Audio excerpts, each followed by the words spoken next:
我记得是骑这台车。450 SR， 朋友们有没有很排面？真的，除了厂家的人跟炳哥之外，在媒体里面我应该是第一批骑到这个车了。然后这个车现在火爆到什么程度呢？就是你此时此刻去订车啊，应该到年底才能交车了，因为你已经错过第一批了。然后第一批交车，我刚才也问了厂家的人，基本上就要7月份才能拿到你们的车。所以啊，今天你林哥就先视为敬了，朋友们。450 SR 的火爆，除了因为颜值在线之外，最重要的是它是同级别对手当中马力最大、加速最强、重量最轻的一台车。马力超过50匹，重量168公斤，0-100加速实测只要4.3秒，在数据上秒杀了售价5万块钱的忍者400。但最重要的是，这台车的价格只要32580，它的竞争对手 RC401 直接定了一个28800的价格。然后那个赛400直接变成了29800。大家知道之前国产小排量领域，不是国产，是所有摩托车里面卖的最好的一辆车是什么吗？就是春风的250 SR。250 SR 在赛道版上呢有一个小翅膀啊，很多车迷比较喜欢那个东西，毕竟你知道我的 V4也有小翅膀，一有小翅膀你就会觉得这个车很厉害。450 SR 上这个小翅膀呢，它是原装就带的，而且整体度非常高，是整个跟这个侧板啊，跟这个车身都融为一体了。在120公里时速下，这个东西可以提供2公斤的下压力。当然也带来一个问题啊，就是当倒车的时候，虽然这有一个防摔的滑块，但是刚才我们也试了一下，倒车的时候还是这个小翅膀先接触地面。所以如果这个东西折了的话，我觉得啊，就是需要更换的东西会比较多，成本会稍微高一点，但是帅最重要。除此以外，在中国啊，即便是摩托车能上高速的省份，摩托车的限速也只有80公里，所以这个东西在法律上是没有任何卵用的。但是在下赛道的时候啊，你开到120公里以上的时候，可能还是有点用的吧。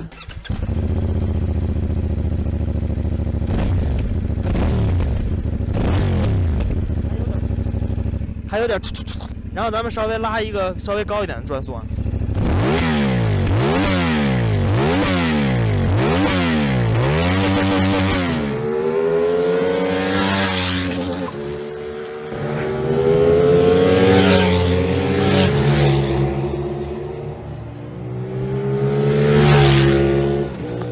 既然来都来了，我也给大家测一个0-100。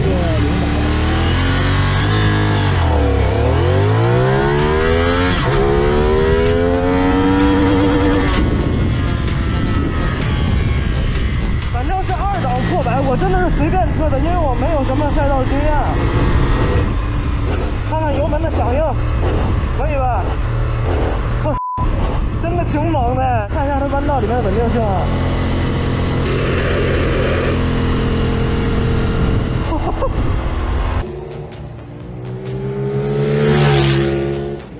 那现阶段啊，其实450 SR 只有少部分的展车到店了。我知道很多人都是盲定的这台车，所以在这条视频里啊，我会比较详细的展示一下这台车的做工、做高、骑姿啊等等。450 SR 提供了黑白2种配色，真的觉得这个黑比那个白好看特别多，而且远看这个车就贼像杜卡迪的 V4 SP， 就这个配色，尤其这个银色的油箱。这个油箱呢，跟250 SR 相比，它变成了一个油箱。啊，之前的250 SR 是塑料油箱，它整个的质感就会比原来好很多。你能看见它的光泽，它的反光，而且呢，它还做了一个造型，不仅可以把膝盖藏好，它可以把手直接藏到底下。你看到没有？当你趴姿骑行的时候，在赛道上骑行的时候，你可以整个把身子用身子把油箱包住。大家不是说骑跑车腰疼吗？如果你腰实在疼的话，你就可以真的就是这样趴在油箱上歇一会儿，你的腰就没有那么疼了，你就不用一直撑着手撑着这样骑。然后咱看一下这个后轮啊，我来之前呢发了一个微博，大家有没有什么关心450 SR 的问题？然后有一个人就说，帮我看一下150的后胎视觉怎么样。首先我特意查了一下啊，400级别原厂配的后轮最宽也就到150了，但是我特别理解提问的这个朋友，在我还没有接触赛道真正跑起来之前，我也对于一个车的后胎特别的关心。比如说我真的把我自己的CBR 650R 的那个180的后胎换成190，为啥？就是为了好看。包括后来我最满意杜卡迪 V4 的就是它那个200毫米的后轮，看上去贼帅。而且大家区分一个地平线跟一个真的跑车，真的就会从后面去看，哦，那么窄的轮胎一看就地平线，哇，那么宽的轮胎一看就是公升级跑车。大家对于后轮的宽度还真的挺介意的。首先450 SR 的原厂轮毂是允许你把轮胎装到160的，但我真的不建议大家这么干。直线上动力你会变差，在弯道里整个车的灵活性会变差。他们真正拿这个车去跑赛道的人怎么改？反而是把150的后胎变成140。其实更窄的轮胎反而对于操控的灵活性是有帮助的。大家可以去看一下 Moto3 的赛车，后轮甚至只有110的宽度。咱们来说一下大家比较关心的坐高吧。一个辆车的坐高甚至会就是可以直接影响一辆车的销量。所以这次春风特别变态的，一次性推出了3个坐高的版本，主要就是坐垫的区别。这个是标准坐高795，这是矮坐高，看到没有？很扁。这是785，还有一个超级高坐高815，你看这个棉垫就会很厚。我身高1.7米，给大家试一下这个标准坐高795毫米的坐上去的效果。我的腿长没有任何参考意义，我虽然1.7米，但是腿真的很长。标准坐高对于我来讲就是双脚屈膝，全脚掌着地。你来试试这个坐高。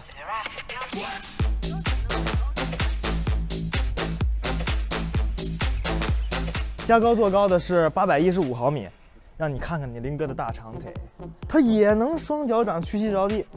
这个说明了一个什么问题呢？首先一，我腿长；二，这个坐垫虽然高，但是它类似那种马鞍一样，你知道吧？它是这样顶起来的。这种坐垫的形状让实际落脚的感觉其实跟标准坐高差不多，但重心会被提高，然后方便操控车辆。第二方面就是因为它比较窄嘛，当你侧挂的时候，你很容易就下到这种状态下。所以这个坐高，我觉得一方面是给腿长的人日常骑行设计的，但更重要的就是，我觉得下赛道的话，我会选这个高坐高的版本。那这辆车最适合的身材呢，还是1.7米到1.8米之间。那超过1.9米的话，其实还是会有点显小。多高？190。你1.9米是吧？正好。这是低座版。哦，最低座版190。哈哈哈。坐姿呢，也是特别令国产厂家感到头大的一个东西，就是大家都想要一个帅的车，但是大家骑帅的车呢，又都觉得很累。说实话，450SR 的车把已经很趴了，它比忍者400要低，跟 R3 差不多。正好这个俱乐部有一个原厂的 R3，给大家看车把，这车把是不是跟450SR 差不多高？那自己想把车把改低可以吗？我也是问了一下450SR 的产品经理。现在这种状态能不能通过就拧这一颗螺丝把它往下降，可以吗？这个目前是不可以的。其实它是有一颗螺钉跟那个上铁板固定的。哦，它俩必须连在一起。对，它俩中间不可以有空隙。因为它需要有强度支撑着。你想就是再去往下走的话，就必须得要去定制车把。总结一下，就是450SR 的车把能降，但比较麻烦，而且只能降一点点。那反观 R3 这边啊，我觉得真的是细节满满。首先它的这个分离把手是允许你单独往下降的，而且最重要的是，它往下降之后呢，你看油箱这边还有一个凹槽，这样你转向的时候就不会打到手。但是450SR 的油箱这是凸起来的，所以就算你定制的车把往下降了，其实转向的时候呢也会有干涉的。就不得不说啊，其实进口车在这些细节方面想的确实是比较周全一些。那关于这台车的骑行感受，我想直接跟大家总结几点吧，就是关于震动的。首先，双缸发动机呢，震动就没有太大的。然后我稍微给一点油门看一下它的震动啊。其实它低转速的震动还是有一点的，看一下拉高转之后它的震动啊。拉到高转反而会平顺一点。所以这个车的发动机还是有点意思的啊。而这台车在操控上，我觉得最大的亮点就是它的动力真的非常好。在我们跑的这个江苏万池赛车场，创造圈速纪录的忍者400，在直线上的尾速是154公里，而450SR 在直线上居然拉到了164公里，所以真的印证了那句话：排量即正义。咱们今天夸了超级多啊，我说点就是缺点，也不算缺点吧，就是在赛道上表现不完美的地方。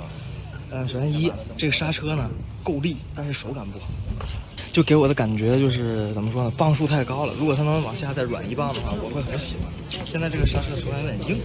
然后第二点呢，就是减震器太软了，赛道上我个人觉得稍微有点，那车动态稍微有点拧麻花。